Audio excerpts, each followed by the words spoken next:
Hi, I'm Ethan, and at my own sister's engagement party, my father raised a glass in front of 100 guests and publicly called me a failure. He did it with a smile, as if my entire existence was just a punchline to one of his favorite jokes. That single moment of humiliation, however, was the calm before a storm he never saw coming. It was the instant just before his world, and everything he thought he knew about me was turned completely upside down. Have you ever been so profoundly misunderstood by the one person whose approval you craved the most? Before I tell you what happened when my sister's fiancé stepped forward and the whole garden fell silent, leave a comment telling me where you're watching from and subscribe to the channel. Believe me, you won't want to miss the look on my father's face when the truth was finally revealed. The party was exactly what you'd expect from my family, a perfectly orchestrated display of success. It was held in the sprawling gardens of our family estate, a place where the grass was always greener because a team of gardeners made sure of it. Waiters in crisp white jackets moved silently through the crowd, refilling champagne flutes, while a string quartet played softly in the background. My sister, Jessica, was glowing, her hand intertwined with her fiancé, Mark's. He was the perfect addition to the family portrait, a successful investment banker with a firm handshake and an easy smile. He was everything I wasn't, and my father made sure everyone knew it. The air was thick with the scent of expensive perfume and quiet judgment, and I felt like a ghost haunting my own life, visible only when someone needed a reminder of what not to become. My father, Robert, held court near the stone fountain, his voice booming over the music. He was a man built from ambition and tailored suits, a man who measured his own worth and everyone else's by the weight of their achievements. On his wrist, he wore the same gold Rolex he'd worn for 20 years, a silent ticking testament to the kind of success he valued above all else. Whenever he looked at me, his eyes didn't hold anger or malice. It was something far worse, a deep, unshakable disappointment mixed with a sort of weary pity. It was the look you give a project you've given up on, a bad investment you've decided to write off. To him, I was the son who had drifted, the one who didn't fit the mold, the sensitive soul in a world that, in his view, only rewarded the ruthless. This wasn't a new feeling. My entire life had been a series of quiet rebukes and dismissive gestures. It was the way he'd call my love for reading a waste of time that could have been spent on the football field. It was the patronizing pat on the back when I showed him a painting I was proud of, followed by the question, "But how are you going to make a living with that, son?" He never yelled, never raised his voice in anger at me. He simply erased my worth with a sigh, a condescending smile, or by cutting me off mid-sentence to talk about Jessica's latest academic award, or, more recently, Mark's portfolio.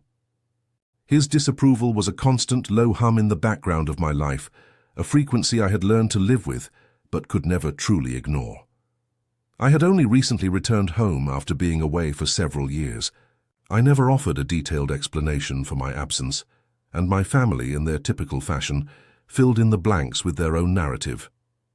They imagined I was backpacking through some forgotten country, working odd jobs, or holed up in a tiny apartment trying to write a novel that would never be published. They pictured a life of artistic struggle and financial instability, a stark contrast to the world of corporate ladders and country club memberships they inhabited. I let them believe it. The truth was far more complex, and honestly I was too tired to try and make them understand. I knew they wouldn't be able to comprehend a life lived outside the narrow confines of their definition of success. My mother, Linda, was a master of quiet complicity. I'd see a flicker of discomfort in her eyes when my father would start his casual campaign of belittlement at the dinner table, but she would just smooth the linen napkin on her lap and change the subject to something safe like the weather or the stock market. She loved me, I think, but she loved peace more. My sister, Jessica, was too absorbed in her own perfectly curated life to pay much attention. She was the golden child, the one who did everything right. My perceived failures only served to make her own success shine brighter. In that family I was utterly alone, an island of quiet disappointment in an ocean of gleaming achievement. My solitude was my only shield. As the sun began to set, casting long shadows across the manicured lawn, I saw my father pick up a champagne flute and tap it with a spoon. A hush fell over the garden. My stomach clenched. I knew what was coming. I had been trying to make myself as small as possible, lingering near the edge of the patio, hoping to remain invisible. But I could feel his eyes searching for me, and I knew I was about to become part of the entertainment. He loved an audience, and I was his most reliable prop. He'd use me to show how magnanimous he was, how he could still love a son who was, by all his metrics, a complete and utter letdown. It was his favorite performance, and I was always cast in the same role.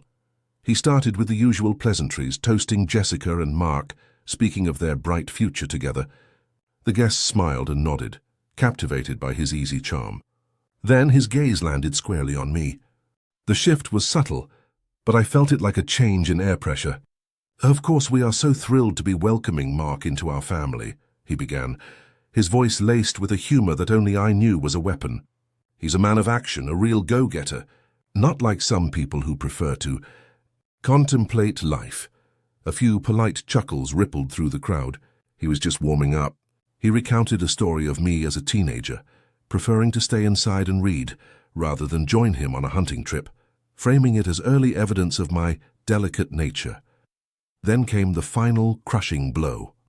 He raised his glass high, a broad, confident smile on his face, a showman playing to his captive audience. "To Jessica and Mark," he boomed. Then, turning his head slightly towards me, he added, "And here's to my son, Ethan, the artist with a sensitive soul. God love him." He paused for effect, letting the words hang in the air. "He wouldn't last a week in the army." The laughter that followed was louder this time. It wasn't malicious, just the sound of people going along with the host's joke. But for me it was the sound of a door slamming shut for the last time. In that moment, I didn't feel anger. I felt a strange, cold calm. It was the chilling certainty that nothing I could ever do would change the way he saw me. He had just handed me my freedom. I stood there motionless, the sound of that laughter washing over me in waves. It wasn't cruel, not really. It was worse. It was polite, accommodating laughter, the kind people give when the host makes a joke that isn't particularly funny, but is expected to be acknowledged. Each chuckle was a small, sharp pebble thrown at me, and I could feel the bruises forming on the inside. I looked out at the sea of faces, illuminated by the soft glow of the garden lights.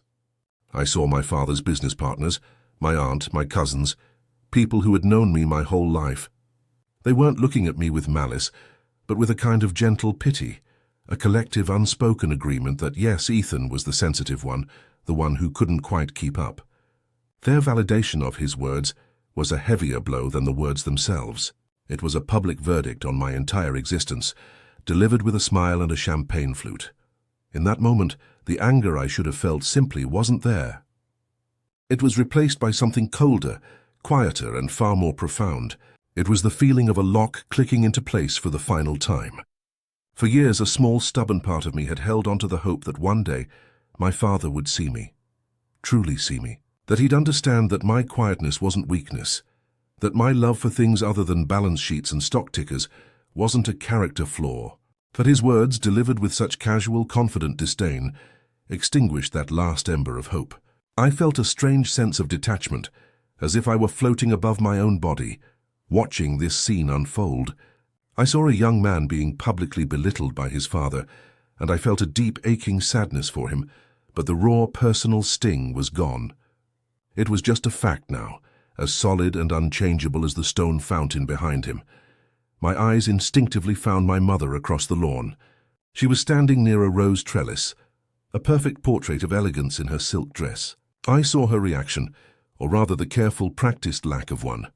There was a brief tightening around her mouth, a flicker of discomfort in her eyes that lasted less than a second before it was smoothed away. She took a delicate sip of her champagne, her gaze shifting to a conversation happening a few feet away, effectively erasing the moment. Her silence was its own kind of weapon, a quiet endorsement of his cruelty. She had always chosen peace over protection, harmony over honesty. In her world, my father's casual emotional violence was just another unpleasantry to be ignored, like a poorly chosen canapé. Her refusal to meet my gaze was a betrayal that cut just as deeply as my father's public declaration. Then I looked at Jessica, my sister, the reason we were all here. She was radiant, her hand resting on Mark's arm, laughing at something he'd whispered in her ear. She was the star of this perfectly produced play, and my public humiliation was just a brief, awkward intermission before the main act resumed. She caught my eye for a fraction of a second, and I saw a flicker of something. Was it pity? Annoyance? It was impossible to tell before she turned back to her fiancé, her focus entirely on her own perfect moment. To her, I was just a background character, a slightly embarrassing relative whose quirks had to be tolerated. My pain didn't register on the grand scale of her happiness. In this family, success was a spotlight, and my perceived failures were simply the shadows that made her own light seem that much brighter. I was a necessary contrast. A memory, sharp and unwelcome, flashed through my mind. I was 12 years old at a school awards ceremony. I had won a prize for a short story I'd written. When my name was called, my father, sitting in the audience, leaned over to the parent next to him and said, loud enough for me to hear as I walked to the stage, "Well, at least he's good at making things up. Let's hope he can make up a career one day." The smattering of polite laughter from the adults around him then felt exactly like the laughter I was hearing now. It was the same joke, just told in a different garden with more expensive champagne. I realized then that he hadn't changed, not one bit. He had been telling this same story about me for my entire life, and everyone had been laughing along year after year. It was his favorite narrative, and I was always the punchline. I felt like an exhibit in a museum of family disappointments. The guests, having had their laugh, were now trying their best not to look at me, which only made me feel more exposed. Their averted gazes were louder than any stare. I could feel their discomfort, their silent judgment. They were thinking about their own sons, the ones who played sports, who went to business school, who were now standing beside them with confident smiles and firm handshakes. I was the cautionary tale, the living embodiment of the wrong path. The isolation was suffocating. I was in a garden filled with 100 people, surrounded by the sounds of laughter and music, but I had never felt so utterly and completely alone. I was a ghost at my own family's celebration, a spectre of failure haunting their perfect picture. My father, his performance complete, moved on seamlessly. He clapped Mark on the back, his voice once again booming with praise for his future son-in-law's latest business triumph. The party's rhythm resumed instantly. The string quartet began a new song. Waiters resumed their silent dance, and conversations picked up right where they left off. For everyone else, the moment was over, a minor blip in an otherwise flawless evening. But for me, it was a brand, a permanent mark seared into my consciousness. The casualness with which he had dismissed me, the effortless way he moved from my humiliation to another topic, was the most painful part. It showed me exactly how little I mattered. I wasn't even significant enough for my disgrace to linger in the air for more than a few seconds. I forced my body to remain still, my face a carefully constructed mask of neutrality. It was a skill I had honed over a lifetime of similar moments. I focused on the condensation trickling down the side of the glass I was holding, watching a single drop make its slow, deliberate journey to the bottom. I anchored myself to that tiny, insignificant detail, using it to keep the storm of emotion inside me from breaking through to the surface. I would not cry. I would not yell. I would not give him the satisfaction of seeing me crumble. He wanted a reaction, a confirmation of the sensitive soul he loved to mock. I would give him nothing. My stillness became my shield, my silence my only defense. In that moment, my ability to feel nothing, or at least to show nothing, was the only power I had left, and in that stillness, a decision formed not as a thought but as a deep, unshakable certainty in the core of my being. This was it. This was the end of trying to be seen, of hoping to be understood, of silently begging for an ounce of approval that would never come. The long, exhausting, one-sided war for my father's acceptance was finally over. I had lost. But in that surrender, I felt a strange and unexpected lightness. A burden I didn't even realize I was carrying had been lifted. I no longer had to perform for him, to twist myself into a shape that might be more pleasing to his eye. The need for his validation, which had been a constant hum in the background of my life, suddenly went silent. I was free. My gaze drifted back to Mark. He was the picture of everything my father admired, tall, confident, effortlessly charming. He was deep in conversation with a few of my father's oldest friends, men who ran empires from corner offices overlooking the city. He laughed easily, his hand gesturing as he made a point, the picture of a man who belonged. He was the son my father had always wanted, and now through Jessica, he was finally getting him. Seeing him there, so perfectly integrated into their world, solidified the chasm between me and my family. I wasn't just on the outside looking in. I was in a completely different universe, operating under a different set of laws. The contrast was stark and absolute. He was their future, and I was just a relic of a past they were eager to forget. The seconds stretched on, each one feeling like an hour. The music from the quartet seemed to mock the silence inside my head. The world had moved on, but I was still frozen in that single, searing moment of public disgrace. I felt the cold of the glass in my hand, a stark contrast to the heat of humiliation burning in my chest. I knew I had to leave.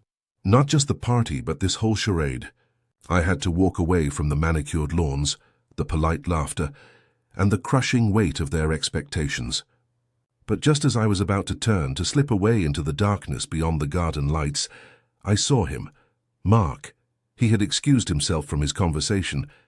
He was walking directly towards me, his expression unreadable, and a new unfamiliar tension began to coil in my stomach. The performance, I realized, wasn't over yet.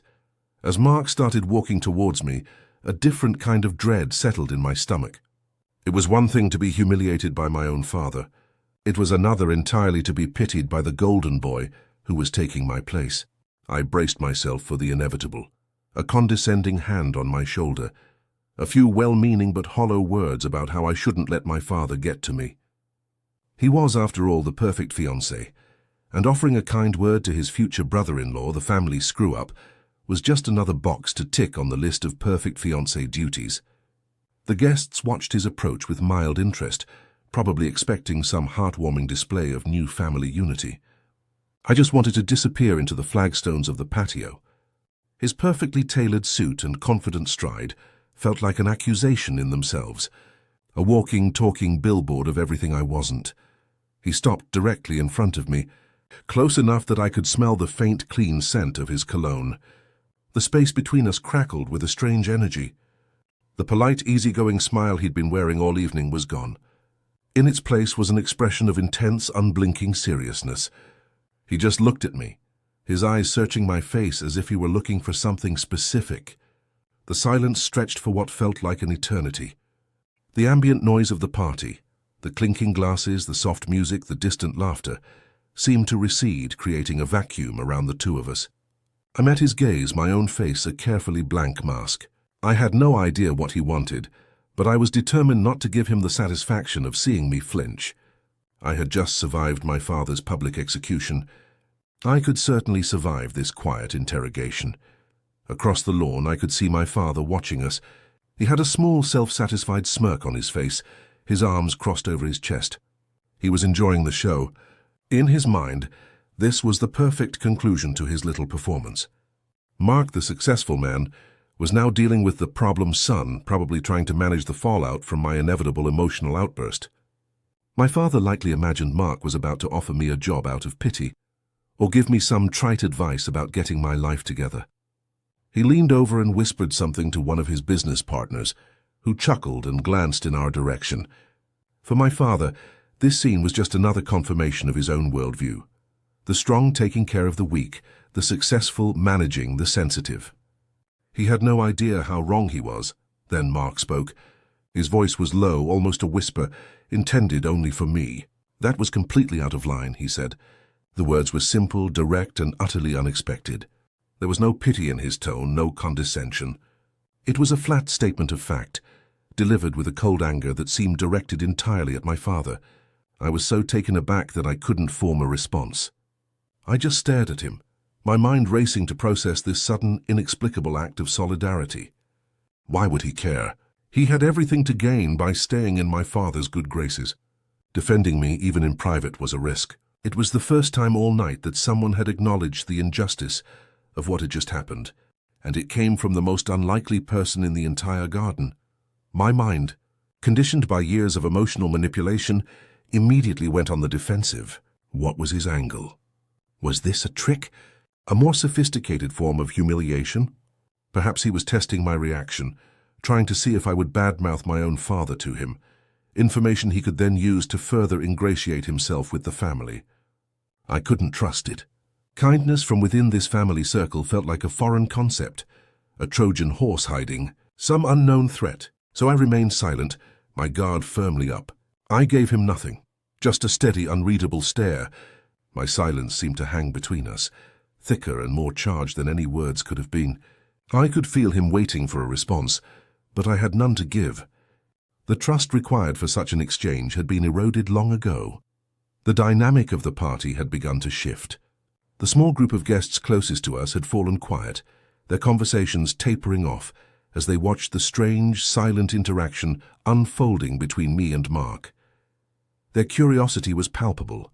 From a distance, it must have looked like a confrontation, the perfect fiancé and the failure son, locked in a silent standoff under the soft glow of the party lights. The string quartet, oblivious, played on, but a bubble of silence was expanding from where we stood, slowly consuming the cheerful atmosphere of the celebration. I could feel dozens of eyes on us now. My public humiliation had been brief, but this was becoming a spectacle. The tension was no longer just inside my head. It was a living thing, growing in the space between us and rippling outwards through the crowd. Mark held my gaze, his expression unwavering.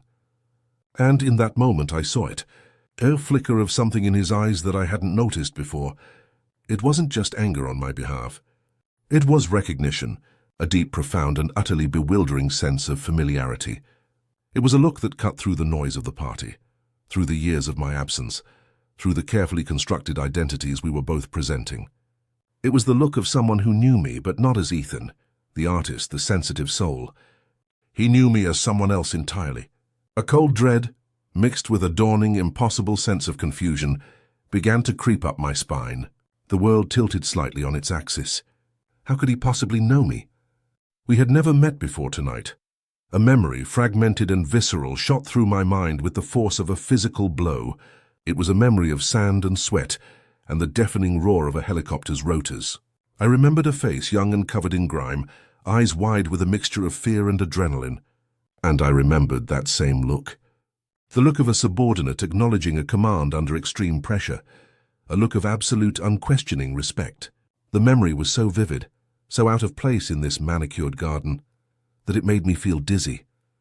I blinked, trying to reconcile the image of the soldier in my mind with the image of the polished investment banker standing before me. It was impossible. It made no sense, and yet the feeling was undeniable. The man in the tailored suit and the boy in the desert dust were somehow connected. My father's amusement had completely vanished. He was now frowning, a look of genuine confusion on his face as he watched the scene unfold. He couldn't hear what was being said, but he could read the body language. He could see that this wasn't an offer of pity. This was something else entirely. He took a step forward as if to intervene, but then stopped, held in place by the sheer intensity of the moment. The guests were now openly staring, their polite conversations forgotten. A hush had fallen over the entire garden. The only sound was the gentle splashing of the fountain and the frantic beating of my own heart. Something was happening that was not on the program. The carefully orchestrated script of the evening had been thrown out, and no one, least of all my father, knew what was coming next. Mark took a small, precise step back, creating a formal distance between us. His posture, which had been relaxed and casual all evening, underwent a stunning transformation. His shoulders squared, his back straightened, and his chin lifted. The easygoing charm of the successful banker evaporated, replaced by the rigid, disciplined bearing of a soldier.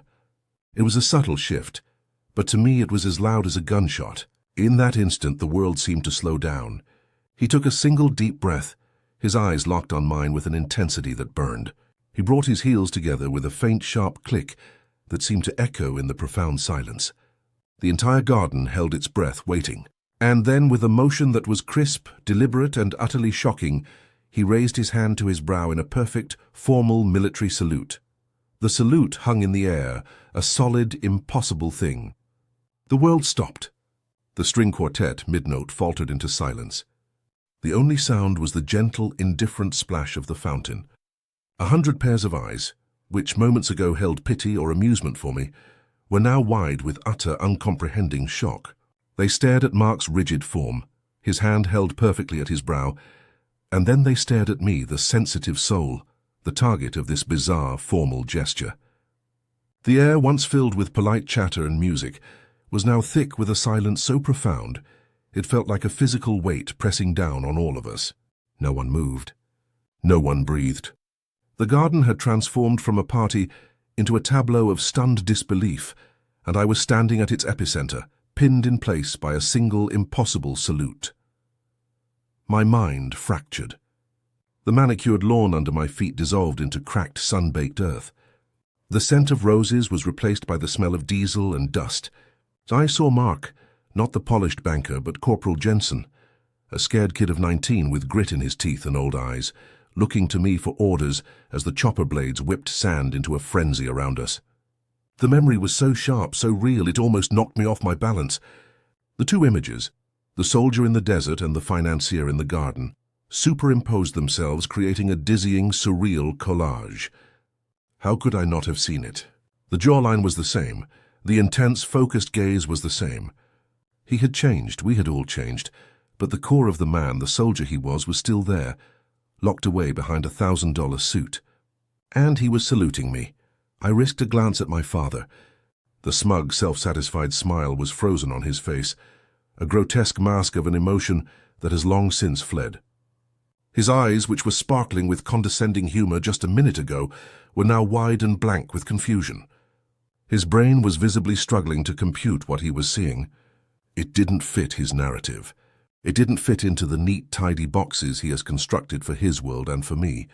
Mark, his prized future son-in-law, the symbol of everything he values, is showing a sign of deep formal respect to me, the son he had just publicly branded a failure. The logic of his universe was breaking down, and I could see the cracks spreading across his face in real time. The Rolex on his wrist seemed to tick louder in the silence, counting down the seconds of his crumbling authority. A low murmur began to ripple through the crowd, a wave of whispers and confused glances. People were turning to each other, their expressions a mixture of bewilderment and intrigue.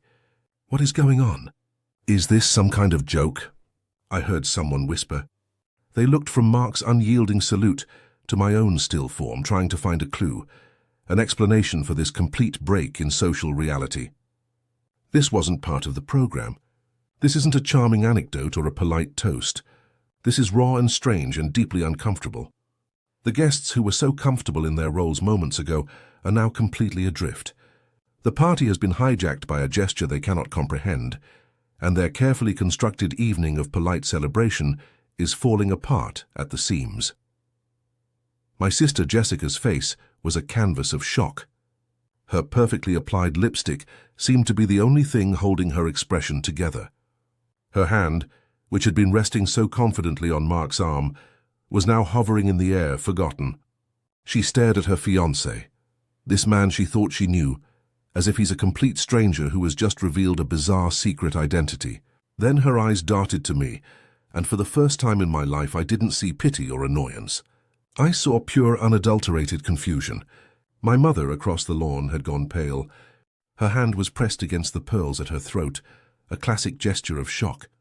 The carefully maintained peace of her world, the fragile tranquility she has always prioritized above all else, had just been detonated without a sound.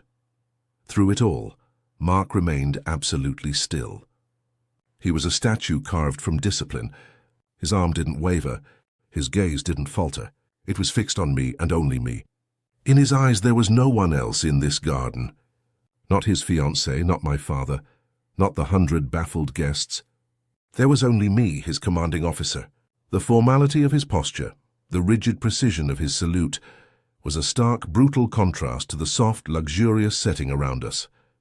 He had brought a piece of a different world into this garden, a world of hierarchy, of duty, of life and death, and its presence was so alien, so powerful, that it had bent the reality of this party around it.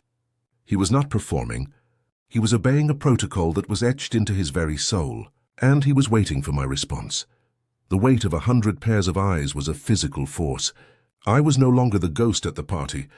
I was the main exhibit, the central mystery that everyone was desperate to solve. The power had shifted so abruptly it was giving me vertigo. A moment ago I was a punchline. Now I was a question a question my father couldn't answer, a question my sister couldn't comprehend. Every second that Mark held that salute, the pressure on me intensified. My training screamed at me to return the salute, to dismiss the soldier standing before me. It was an automatic, conditioned response. But my life as Ethan, the son who just wanted to disappear, screamed at me to do nothing, to let this bizarre moment pass, to deny everything and run. The two halves of my life were pulling me apart in the suffocating silence. I could see the conflict raging inside me, reflected in the faces of my family. They were waiting for me to laugh it off, to treat it as an elaborate prank. That would be the easy way out. It would restore order, allow everyone to take a nervous sip of their champagne and pretend this never happened. It would put me right back in my box as the awkward, sensitive artist who is now the subject of a weird inside joke with his future brother-in-law. But I didn't move. I didn't smile. I just held Mark's gaze, acknowledging the truth of his gesture with my own stillness. I felt a strange sense of calm settling over me. The decision I made earlier, to stop seeking their approval, had given me an unexpected strength. I didn't need to explain myself. I didn't need to perform for them anymore. My father couldn't take it anymore. The silence, the confusion, the complete loss of control, it was anathema to him. He took a step forward, his face now a thunderous mask of anger and bewilderment. His authority had been challenged on his own turf, at his own party, and he was moving to reclaim it. "Mark," he began, his voice tight and strained, "what in God's name do you think you're doing? Put your arm down." He was trying to dismiss the gesture, to frame it as madness, to wrestle the narrative back under his control. He was walking towards us, a man determined to restore the proper order of his universe, where he was the king and I was the court jester. He intended to shut this down, to erase this moment of bizarre insubordination. But before my father could take another step, before he could utter another word, Mark's voice cut through the silence.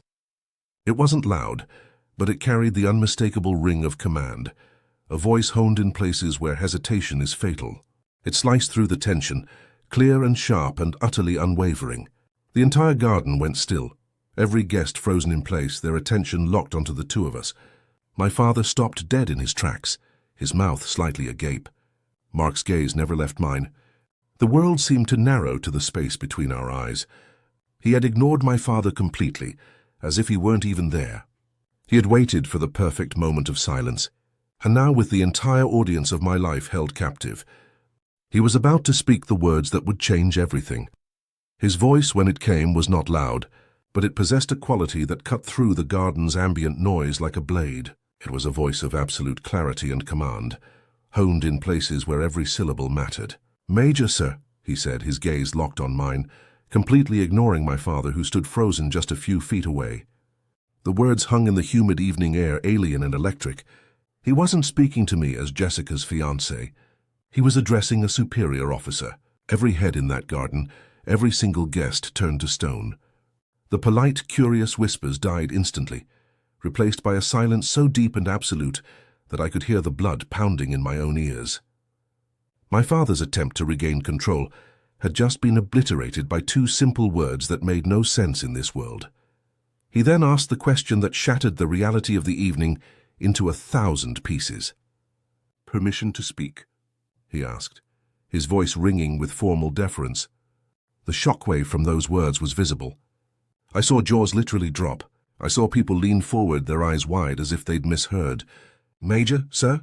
The titles were so incongruous, so utterly at odds with the person my father had just painted for them, that their minds couldn't reconcile the two images. I was Ethan, the sensitive artist, the family failure. I was not a major. I was not a sir. In that single respectful question, Mark had not just defended me. He had completely annihilated the character my father had spent a lifetime creating for me. The foundation of their judgment cracked and crumbled in an instant. My father's face was a ruin. The angry, commanding expression he had worn moments before dissolved into a slack-jawed mask of pure, uncomprehending shock. His skin seemed to lose all its color, turning a pasty, sickly white under the warm glow of the garden lights. His eyes, which had been narrowed in fury, were now wide and vacant, darting between Mark's rigid, saluting form and my own still figure. The words "Major, sir" had clearly hit him with the force of a physical blow. He looked like a man who had just witnessed the laws of physics being violated in his own backyard. The world as he knew it, a world built on a clear hierarchy of his own making, had just been turned completely upside down. He was no longer the most powerful man in this garden. Mark didn't wait for my response. He took my silence as assent. He lowered his voice slightly, but it still carried to every corner of the now silent garden.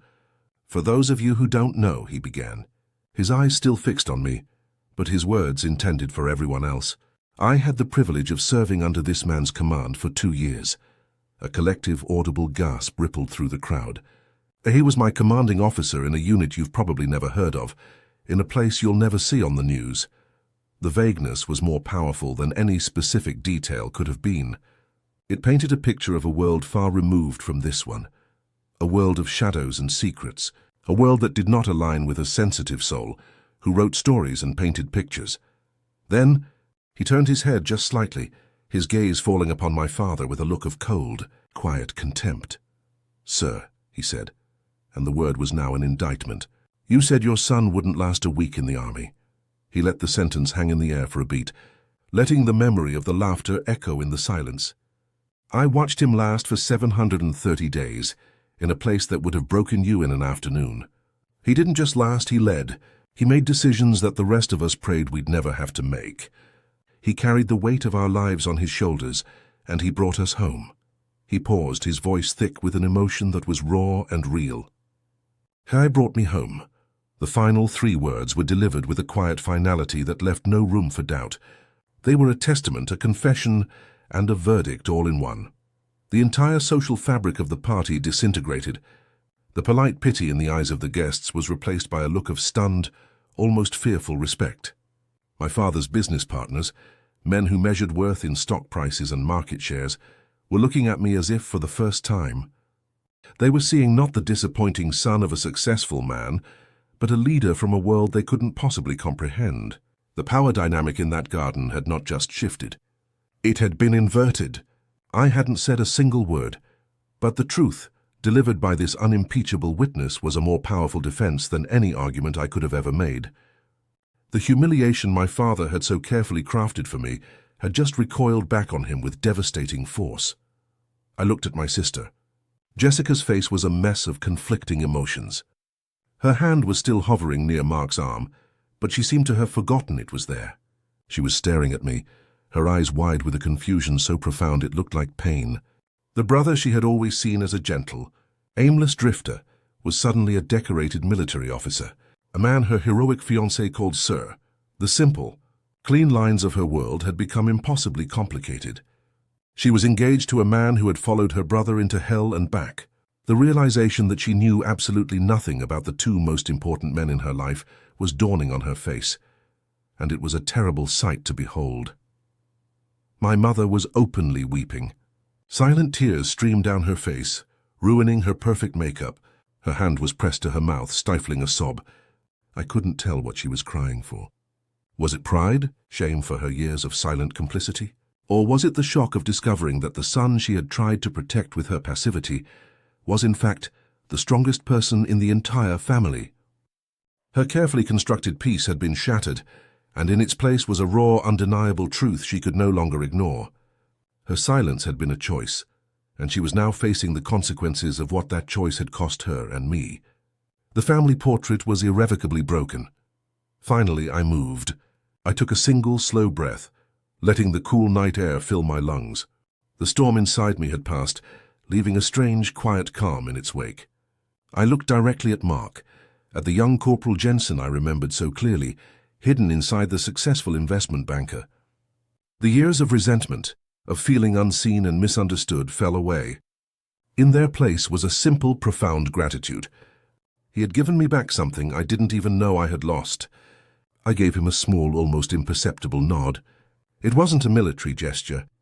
It was an acknowledgement, a release. And then I spoke, my voice quiet but clear in the still air.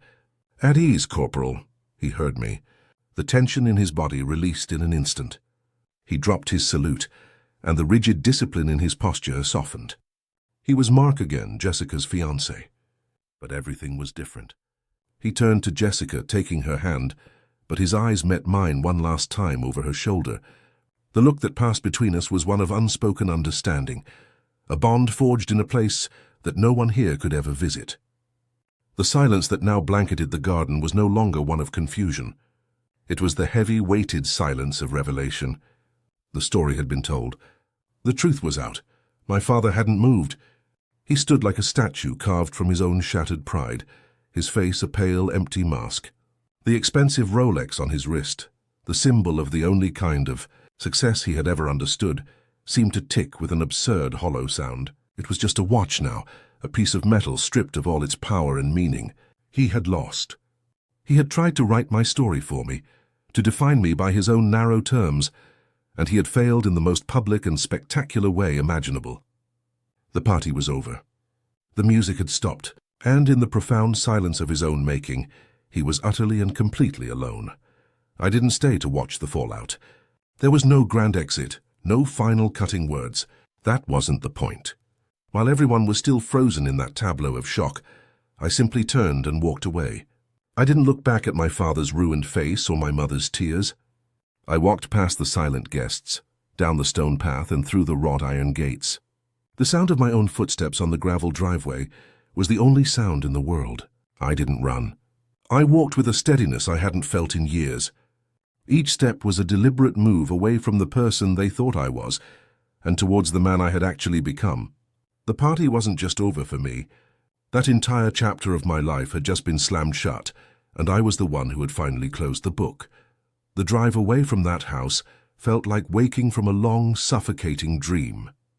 I didn't turn on the radio. I just drove, the windows down, letting the cool night air wash over me. I watched the sprawling estate, with its perfectly lit gardens and towering facade, shrink in my rearview mirror until it was just another light in the darkness. There was no anger left, no bitterness. It had all been burned away in that one moment of raw, unexpected truth. All I felt was a profound, bone-deep sense of relief, the kind you feel after putting down a weight you didn't even realize you'd been carrying for your entire life. I was just Ethan now. Not the disappointing son, not the sensitive artist, not even the decorated major. Just Ethan, a man driving into his own future, on his own terms. My phone started ringing about 20 minutes later. It was Jessica. I saw her name flash on the screen, and I just let it ring until it went to voicemail. It rang again, and then a third time. A string of text messages followed, frantic and full of questions. I didn't read them. I knew what they would say. It was too late for questions. For years they had all the time in the world to ask me who I was, where I had been, what I had seen. They never did. They were content with the story they had written for me. Now that the story had been publicly shredded, they wanted a new one, a true one. But the truth was no longer theirs to demand. It was mine, and I wasn't ready to share it with an audience that had only just learned to listen. Mark called me the next day. I answered. He told me the party had disintegrated within minutes of my departure. Guests made awkward excuses and fled. He said Jessica was a wreck, caught between her loyalty to her father and the shocking revelation about her brother and her fiancé. They had a long, difficult conversation that night, one that apparently reset the entire foundation of their relationship. He told her he would not apologize for what he did, that his respect for his commanding officer was absolute. He made it clear that if she married him, she was marrying a man who saw the world differently than her father did. It was the first time, he said, that he had seen real fear in her eyes, not of losing him, but of realizing her entire life had been built on a carefully curated lie. A few weeks later, my mother called. Her voice was small, fragile, like a piece of old lace. She didn't ask for explanations. She just described the silence. She said my father had locked himself in his study for 3 days after the party. When he finally emerged, he was a different man. The booming confidence was gone, replaced by a brittle, quiet anger. He never mentioned my name again. It was as if I had ceased to exist. She told me he took off his gold Rolex that night, and she hadn't seen him wear it since. It just sat on his nightstand, a silent monument to a broken sense of time and a shattered sense of self. The house, she said, was no longer a home. It was a museum of unspoken things, and the silence was deafening. I didn't go back. I returned to the small cabin I'd been renting in the mountains, a place of wood smoke and pine trees, a world away from manicured lawns and champagne flutes. I went back to my life, the real one. I spent my days working with my hands, carving wood, a quiet, methodical process that helped to sand down the rough edges inside my own soul. I didn't need an audience. I didn't need approval. I just needed the quiet satisfaction of creating something real and solid, something that couldn't be twisted or misinterpreted. The solitude wasn't a punishment. It was a sanctuary. It was the peace I had fought for, in ways my family would never understand, and I guarded it fiercely. About 6 months later, a thick envelope arrived from a law firm. Inside was a cashier's check for a significant amount of money, and a short typed letter stating that my father had liquidated my portion of a family trust. There was no personal note, no signature other than the lawyer's. It was a final transaction, a severance package. His way of saying, we're done. He was trying to settle a debt that couldn't be paid with money. I looked at the check for a long time.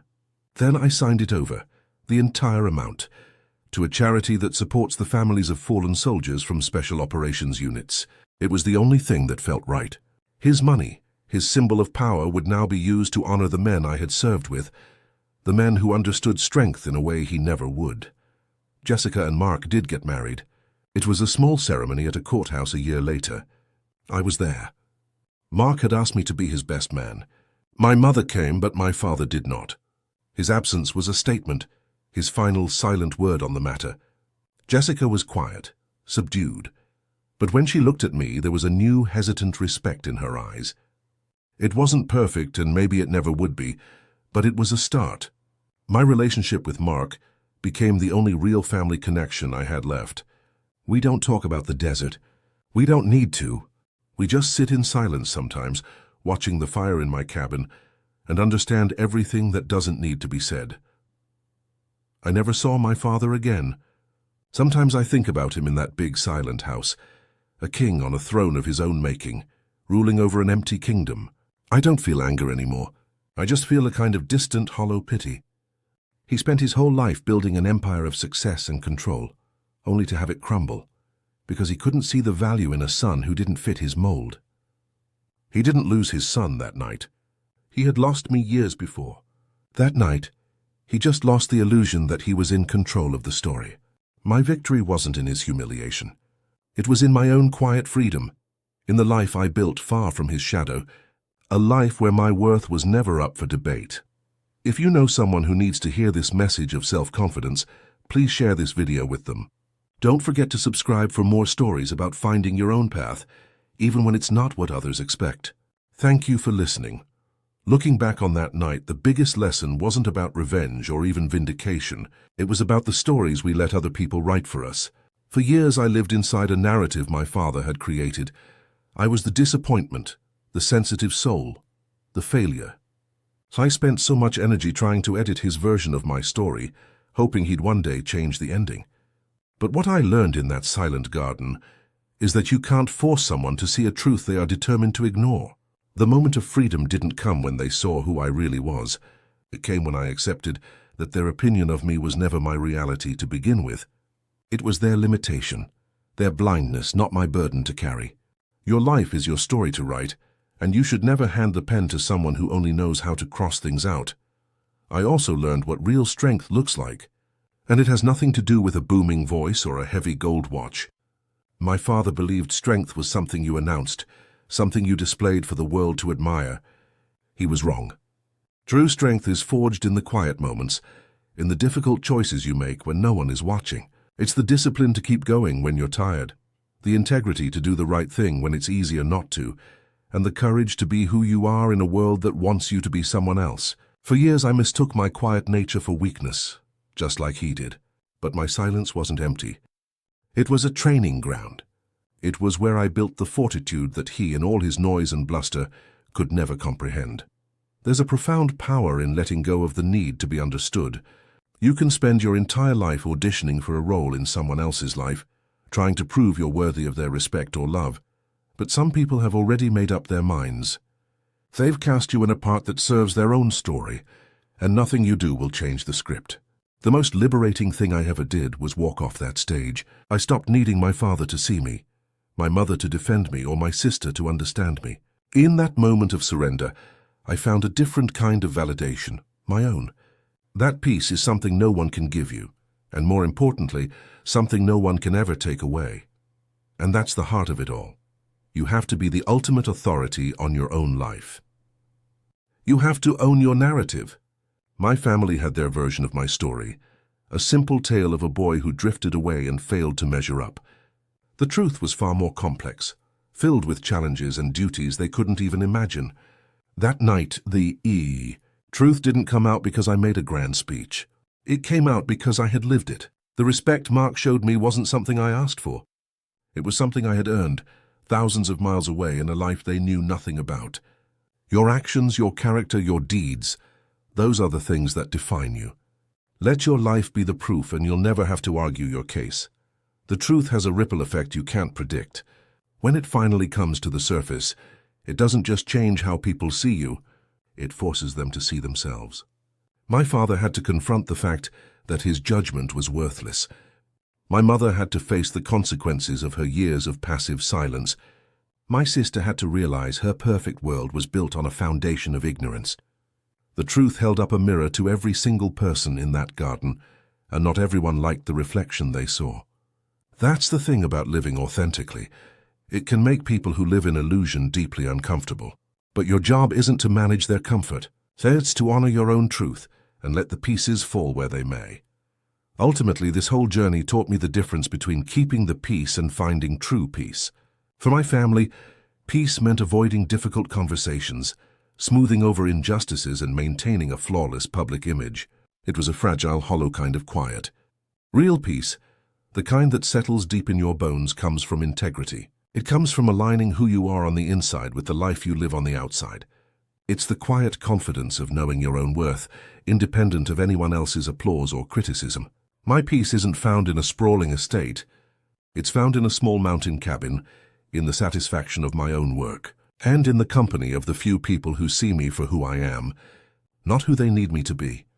If this story reminds you of your own fight to be seen, I want you to know that your value is not determined by someone else's inability to see it. Your strength is your own, whether it's recognized or not. If you know someone who is struggling to own their story, please share this message with them. And don't forget to subscribe for more stories about the quiet courage it takes to define your own path. Thank you for letting me share mine with you.